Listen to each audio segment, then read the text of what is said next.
नमस्कार, लोकवाणी न्यूज में आप सभी का स्वागत है। प्रधानमंत्री नरेंद्र मोदी आज अपने संसदीय क्षेत्र में भाजपा कार्यकर्ताओं को विजय दूत का मंत्र देने के लिए वाराणसी पहुंच चुके हैं। जैसा कि आप देख सकते हैं कि प्रधानमंत्री नरेंद्र मोदी पुलिस लाइन पहुंच चुके हैं और उनके इस दौरे में कई सारे चेंजेस के बीच अब वो पुलिस लाइन से सीधा बाई रोड संपूर्णानंद विश्वविद्यालय की ओर जाएंगे और बाई रोड उनका यह काफिला का जाना एक रोड शो के स्वरूप में बदल गया है। और अभी जैसा कि आप देख सकते हैं कि प्रधानमंत्री मोदी का जो काफिला आने वाला है उससे पूर्व कार्यकर्ता मोटरसाइकिल के जरिए यहाँ पर आ रहे हैं और पूरे जोश के साथ वह हर हर मोदी, घर घर मोदी, भारतीय जनता पार्टी के नारे गुंजायमान हुआ नजर आ रहा है। भाजपा के कार्यकर्ता जैसा कि आप देख सकते हैं कि मोटरसाइकिल पर बैठे हुए हैं और उनके में बेहद गर्मजोशी नजर आ रही है।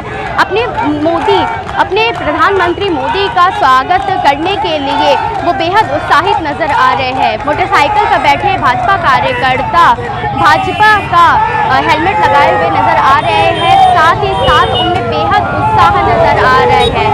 मोदी मोदी के नारों से पूरा इलाका गुंजायमान हो उठा है और इस उद्घोष के साथ वो अपने पीएम वाराणसी के सांसद का स्वागत करने के लिए तैयार है।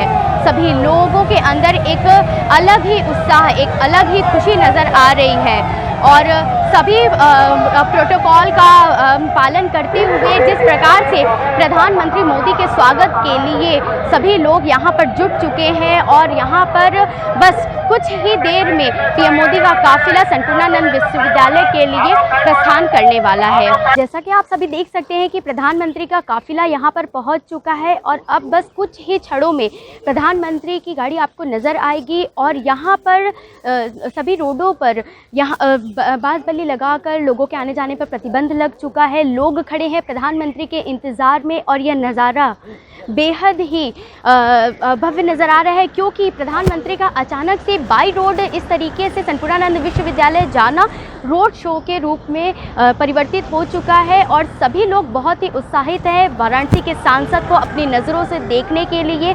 हर पब्लिक यह इंतज़ार कर रही है कि कब और कैसे प्रधानमंत्री आए और हम उन्हें अपने कैमरे में कैद कर ले। सभी लोग यहाँ पर प्रधानमंत्री के इंतज़ार में और फूलों की बौछार से अपने प्रधानमंत्री का उन्होंने स्वागत किया और अब वह घड़ी है जब भाजपा के कार्यकर्ताओं को, काशी की जनता को वह संबोधित करके आगामी विधानसभा चुनाव के लिए जीत का मंत्र देंगे। आइए दिखाते हैं आपको इसका पूरा नज़ारा। हर हर महादेव, हर हर महादेव, नमः पार्वती पते।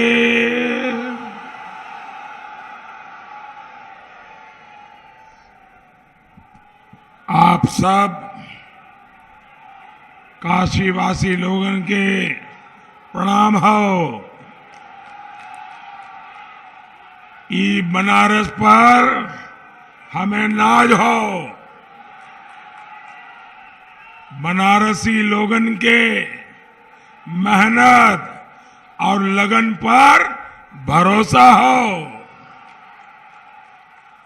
जैसे आप 14 में पराक्रम देखौला, 17 और 19 में साथ देला, वैसे ही E22 भी फतह करवा।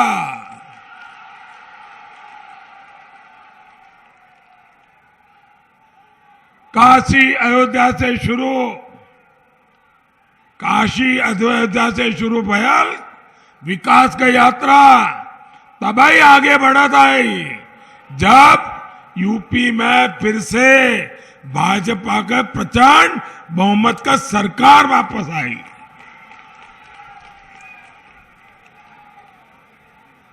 साथियों, सबसे पहले तो मैं हमारे संगठन के सभी प्रमुखों का धन्यवाद करता हूं। दो बातें जो मेरे दिल को छू गई। एक, इस सम्मेलन का हेतु आपने बूथ विजय सम्मेलन रखा है। बूथ विजय मैं समझता हूं यह बहुत बड़ा संदेश है। और दूसरा, मुझे मेरे प्राण प्रिय कार्यकर्ताओं के दर्शन का मौका दिया।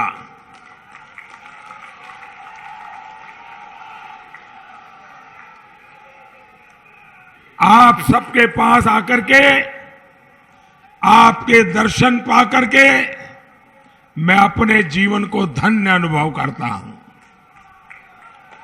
साथियों, जिस पार्टी के पास आप जैसे कर्मठ कार्यकर्ताओं की ताकत हो, उसकी जीत तो सुनिश्चित है ही।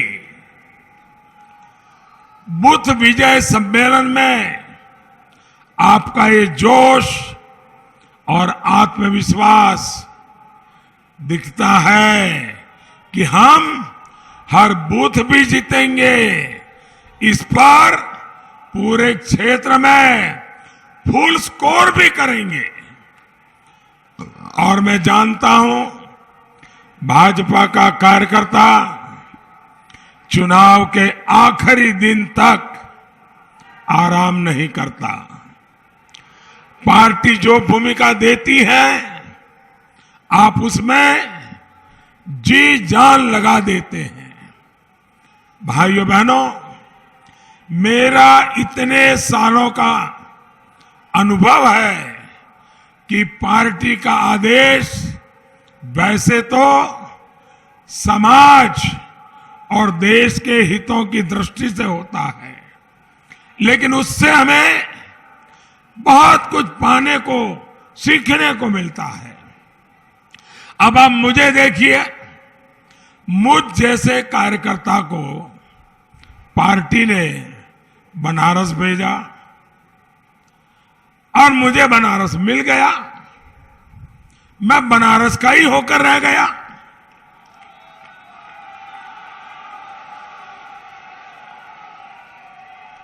काशी की सेवा का, महादेव और मां गंगा के चरणों में बैठने का ये जो पुण्य लाभ मुझे मिला है, ये पार्टी ने ही दिया है। वैसे आज मुझे काशी के स्वर्गीय डोम राजा जगदीश चौधरी जी की कमी भी महसूस हो रही है। वो मुझ पर इतना स्नेह दिखाते थे कि मैं अभिभूत हो जाता था। साथियों, मैं 2014 में जब यहां आया था, तब संगठन से जुड़े कुछ लोग मुझे जानते थे, लेकिन आज जो प्यार, जो दुलार मुझे काशी के घर घर में, पूर्वांचल में, उत्तर प्रदेश में मिल रहा है, ये आप सब कार्यकर्ताओं, समर्थकों के कारण ही संभव हुआ है। मुझे तो आपने देश की सेवा की इतनी बड़ी जिम्मेदारी दी हुई है। मैं दिल्ली में काम में लगा रहता हूं। मेरी अनुपस्थिति में बनारस में आप भाजपा कार्यकर्ता ही सब संभालते हैं। लोगों के मन में मेरे प्रति जो प्यार है, लोगों का जो मुझ पे भरोसा है, उसका श्रेय आप सब कार्यकर्ता साथियों को जाता है। आप मेरे लिए एक ओपन यूनिवर्सिटी की तरह है। भाजपा का एक कार्यकर्ता के नाते मैं आप सभी से, अपने कार्यकर्ता साथियों से भी बहुत कुछ सीखता हूं। साथियों, हमारा संगठन एक जीवंत इकाई है। हम कार्यकर्ताओं को परिवार मानने वाले लोग हैं। अपनी पार्टी को अपनी निजी प्रॉपर्टी मानने वाले ये गौर परिवारवादी लोग हमारा मुकाबला नहीं कर सकते। भाजपा संगठन शक्ति और कार्यकर्ता के बल से चलने वाला दल है। दूसरी तरफ वो पार्टियां हैं जिनके लिए धन बल और बाहुबल यही उनकी ताकत है।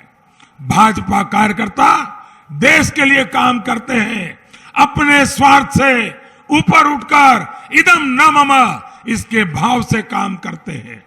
हम सभी के लिए हमेशा से व्यक्ति से ऊपर दल और दल से ऊपर देश यही हमारा जीवन रहा है। हम चुनाव जीतते हैं लेकिन साथ ही लोगों का दिल भी जीतते हैं। पहले जिन गौर परिवारवादियों ने सरकार चलाई उनकी पार्टी की पहचान के साथ गुंडागर्दी और माफियावाद जुड़ा हुआ है।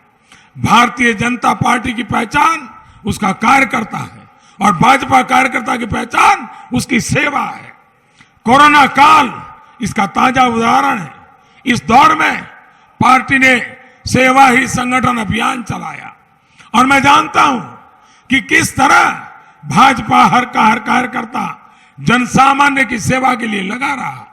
हमारे कार्यकर्ताओं ने लोगों तक राशन पहुंचाया, घर घर दवाइयां पहुंचाई, मास्क बांटे, जरूरत पड़ने पर रक्तदान किया, बुजुर्गों को इलाज की सुविधा जुटाने में मदद की। बनारस में कितने विदेशी नागरिक भी फंस गए थे लेकिन काशी के लोगों ने और कार्यकर्ताओं ने उन्हें भी कोई तकलीफ नहीं होने दी।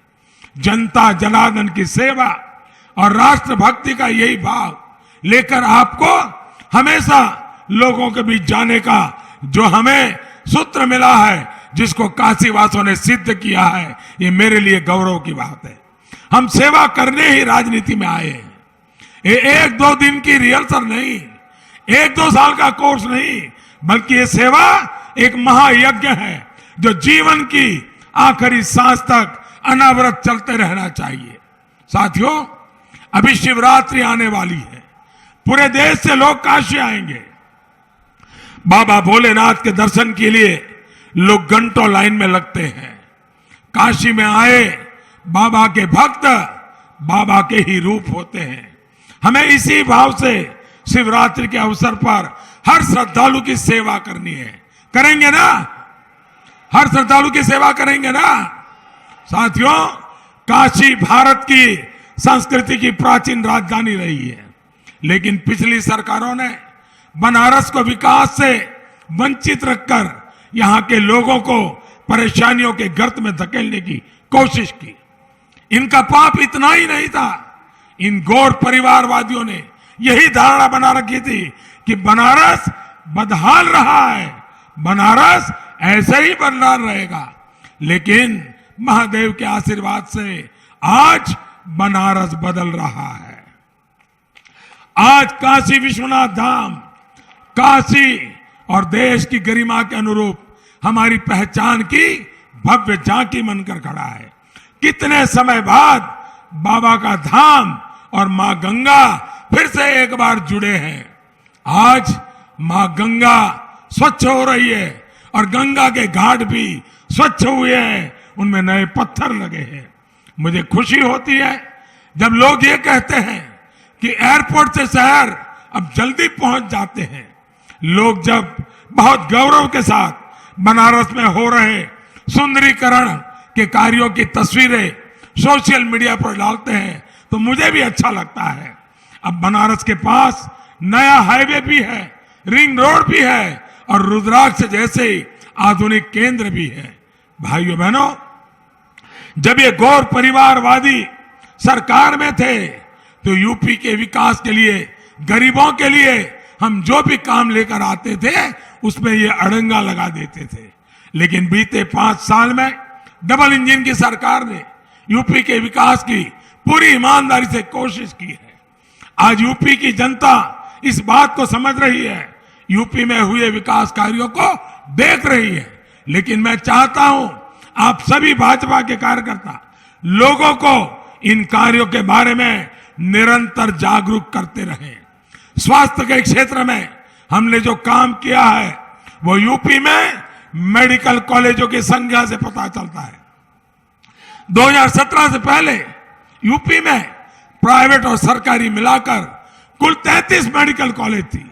आज यूपी में प्राइवेट और सरकारी मेडिकल कॉलेजों की संख्या 65 हो गई, करीब करीब डबल। ये है भाजपा सरकार के काम करने की रफ्तार। 2017 से पहले जो सरकार थी उसने अपने 5 साल में यूपी के शहरों में 40,000 से भी कम, पूरे उत्तर प्रदेश की बात बता रहा हूं, 40,000 से कम घर बनाए थे। जबकि भाजपा की सरकार ने अपने 5 साल में यूपी के शहरों में करीब करीब 10 लाख घर बनवाए हैं। आप मुझे बताइए, कोई मुकाबला है क्या इन दोनों के बीच में? और साथियों, जब तक इनकी सरकार थी इन्होंने गरीबों का मकान बनने से रोकने के लिए हर संभव कोशिश की थी। बनारस में इनकी सरकार के 5 सालों में 1,500 से भी कम घर बनवाए थे, 1,500 से कम।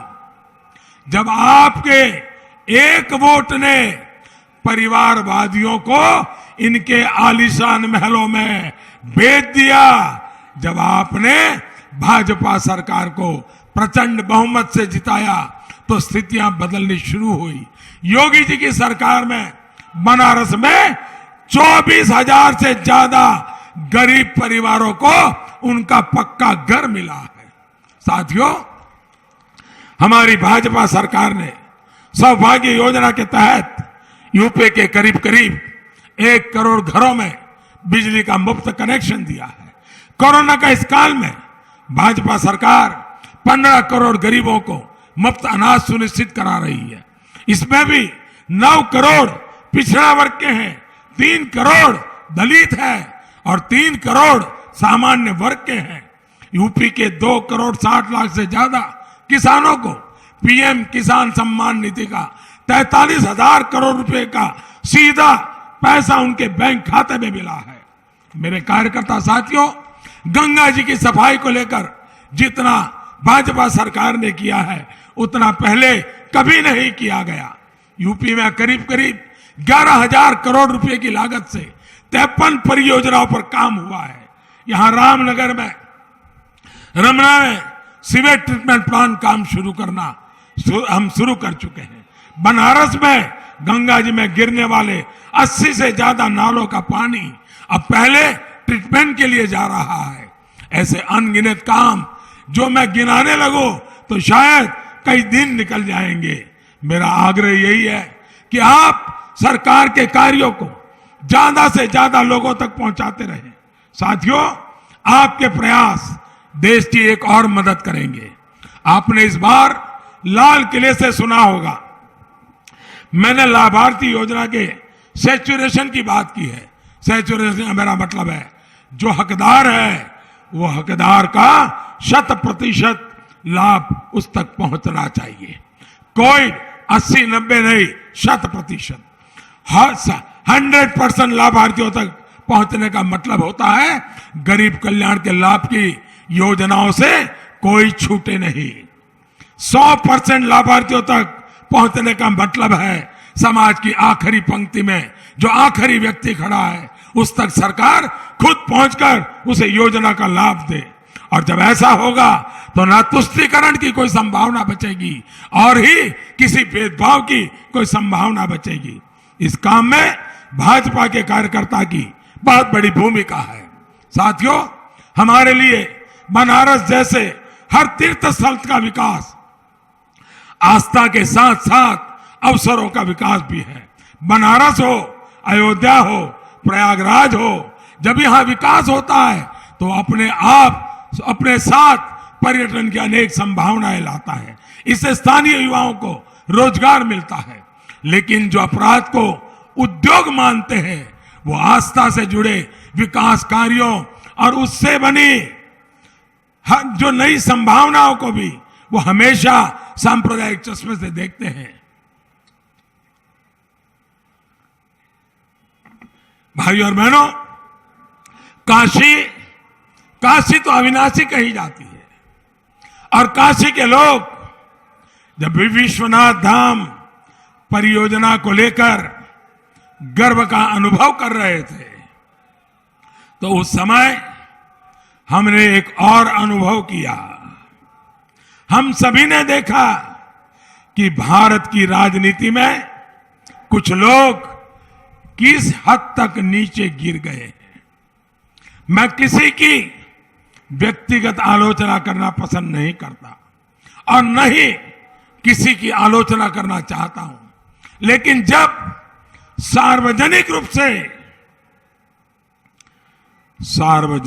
से काशी में मेरी मृत्यु की कामना की गई, तो वाकई मुझे बहुत आनंद आया, मेरे मन को बहुत सुकून मिला। मुझे लगा कि मेरे घोर विरोधी भी ये देख रहे हैं कि काशी के लोगों का मुझ पर कितना स्नेह है। उन लोगों ने तो मेरे मन की मुराद पूरी कर दी। इसका मतलब ये कि मेरी मृत्यु तक न काशी के लोग मुझे छोड़ेंगे और ना ही काशी मुझे छोड़ेगी।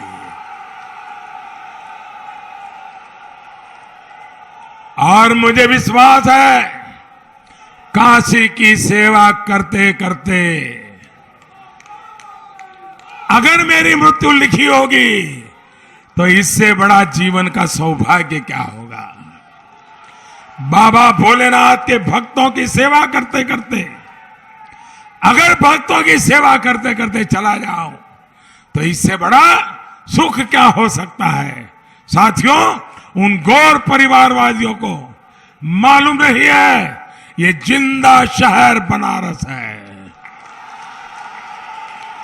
ये बनारस मुक्ति के रास्ते खोलता है, और अब बनारस विकास के जिस रास्ते पर चल पड़ा है, वो देश के लिए गरीबी से मुक्ति के रास्ते भी खोलेगा, अपराध से मुक्ति के रास्ते खोलेगा। यही मार्ग परिवारवाद में जकड़े भारत के लोकतंत्र को भी मुक्ति का रास्ता दिखाएगा। साथियों, पिछली सरकारों में हालत ये हो गई थी कि बेखौफ अपराधी बाबा विश्वनाथ मंदिर से सोना काट करके ले गए थे, मंदिरों से मूर्तियां चोरी हो जाती थी, महादेव की काशी को भूमाफियाओं, ड्रग्स माफियाओं के हवाले करके इसकी पवित्रता नष्ट करने की कोशिश हो रही थी। काशी में घाटों पर, मंदिरों पर बम विस्फोट होते थे। आतंकी बेखौफ थे, क्योंकि तब की समाजवादी सरकार उनके साथ थी। सरकार आतंकियों से खुलेआम मुकदमे वापस ले रही थी, लेकिन काशी कोतवाल बाबा काल भैरव के आगे इनकी चलने वाली थी क्या? त्रिशूल के आगे कोई माफिया, कोई आतंकी कभी टिक सकता है क्या? आज सब अपने ठिकाने पर है, और कालजयी काशी देश को दिशा दे रही है। कुछ ही दिन पहले मां अन्नपूर्णा की प्रतिमा भी बनारस को आशीर्वाद देने फिर से स्थापित हो गई है। भाइयों बहनों, बाबा का आशीर्वाद लेकर हमें काशी की विकास यात्रा को अनवरत आगे बढ़ाने के लिए दिन रात मेहनत करनी है। बुद्ध विजय सम्मेलन से हमें संकल्प लेकर जाना है, हमें अपना बूथ हर हाल में जीतना है। जीतेंगे, जीतेंगे। मैं आपको कुछ और भी आग्रह कर रहा हूं, उसे जरूर याद रखिएगा। याद रखेंगे क्या? याद रखेंगे? सब पर्ची ठीक से बढ़ जाए, बस्ते बूथों तक पहुंच जाए, मतदान के लिए जागरण की व्यवस्था हो जाए, हर बूथ पर टोली बनाकर संपर्क हो जाए, कोई मतदाता न बचे जिस तक आप न पहुंचे, कोई दरवाजा ऐसा न हो जिसे न खटखटाए। हमें खुद भी संकल्प लेना है और मतदाताओं को भी दिलवाना है, पहले मतदान फिर जलपान। मेरे कार्यकर्ता भाइयों बहनों, आप मेरी एक मदद करेंगे? ऐसे नहीं, आवाज जोरदार चाहिए। मेरी मदद करेंगे? आप सब मेरी मदद करेंगे? पक्का करेंगे? देखिए, मैं अकेला हर काशीवासी के पास पहुंच नहीं सकता हूं, लेकिन क्या आप मेरी तरफ से काशी के घर घर जाकर काशी के एक एक व्यक्ति को मिलकर मेरे प्रणाम पहुंचाएंगे क्या? करेंगे? मेरे प्रणाम जरूर पहुंचाइए। उनको कहिए मोदी जी तो नहीं आ पाए, लेकिन मैं मोदी जी की तरफ से उनका प्रणाम आपको पहुंचाने आया हूं।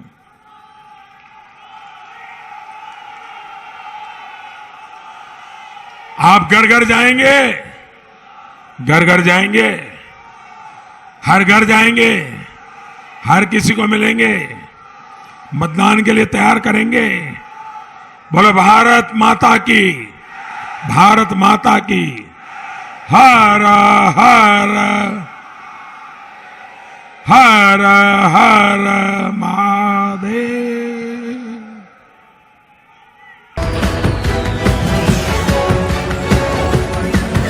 Audio